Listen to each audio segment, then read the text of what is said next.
que ça, c'est les examens en ligne. Les élèves peuvent s'asseoir à la maison, à domicile, et peuvent être évalués. Ils peuvent composer pour 5 minutes, pour 10 minutes, les réponses vrai ou faux, vrai ou faux. Et après, ils vont recevoir le résultat s'ils ont reçu ou s'ils ont échoué. Là, maintenant, on définit d'abord les instructions des examens. On avait de programmer un examen en ligne. On ajoute instruction. Instruction, on peut dire pour physique. On peut dire pour mathématiques. C'est QUS, non?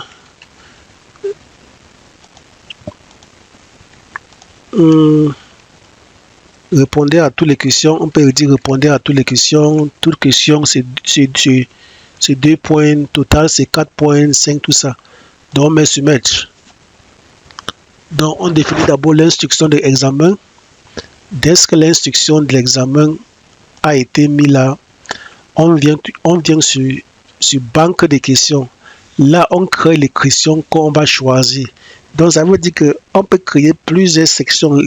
Même les questions en géographie, mathématiques, tout ça, on peut mettre sur une seule place. Mais on doit attribuer à chaque matière. On peut choisir une matière de la classe et on met à part des questions. On peut ajouter une question ici. Donc, pour chaque classe, pour chaque matière, on peut créer plusieurs questions pour chaque matière, même 100 questions, même 1 million de questions. On laisse. Donc, on met classe 1, on choisit la section. On dit que des matières de mathématiques, comme il n'y a pas la physique, ok, sans problème. On dit facile, moyenne, dur, quel que soit ce que vous voulez. Question. On peut dire la terre est ronde. Vous pouvez mettre une image qui me voit. Note. La note, c'est quoi? Vous donnez la note sur 2. Ça veut dire que cette question a 2 à la note de 2. Donc, si au niveau de l'examen, vous donnez 4 différentes questions et chaque question a 2, ça veut dire que ça serait 4 fois 2. Ça veut dire que le point total, c'est 8. Donc, ça veut dire que la note, ça, si l'étudiant a ça correct, il aura 2. Maintenant, type de question, je veux prendre vrai et faux. Quand il prend vrai et faux, c'est quoi? Là, maintenant, vous allez définir c'est quoi la vraie réponse. On doit choisir ici. La vraie réponse, c'est vrai. Si la vraie, c'est faux, vous mettez faux. Donc, ça vous donne l'option pour cliquer quel est le vrai. Donc, s'il prend ça, ça veut dire que ça, c'est le vrai. Tu prends ce match. J'ai choisi cela.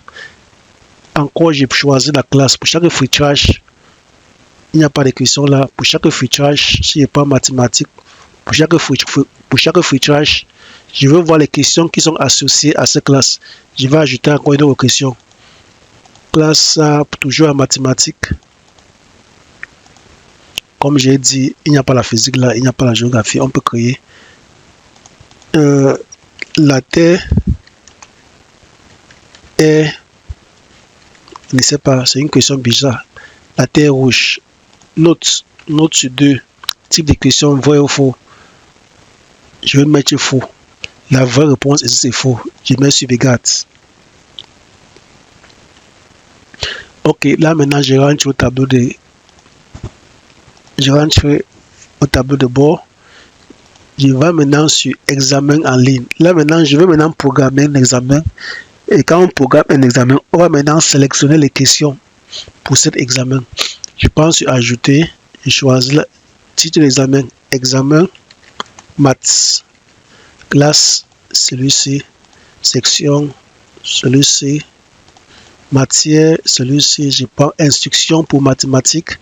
Durée en minutes. Comme j'ai 2 questions, je vais juste mettre 5 minutes. Donc, date de début, ça commence quand le 30, ça finit quand? Peut-être toujours le 31. Type de notes, pourcentage ou fixe. Si elle met fixe, ça veut dire que quoi? Si une personne a 10 sur 20, ça veut dire qu'il a 50%. Si une personne a 10 sur 20, et si c'est fixe, ça veut dire que son moyen c'est juste 10. Mais quand on met pourcentage, ça dit que pourcentage reçu, il a 50%. Donc, moyenne. Comme pour cet examen de mathématiques, je vais juste définir 2 questions. Et chaque question a 2 points. Ça veut dire que si une personne doit passer à cet examen, il doit avoir 2. Ça veut dire qu'il va avoir au moins une question qui est correcte.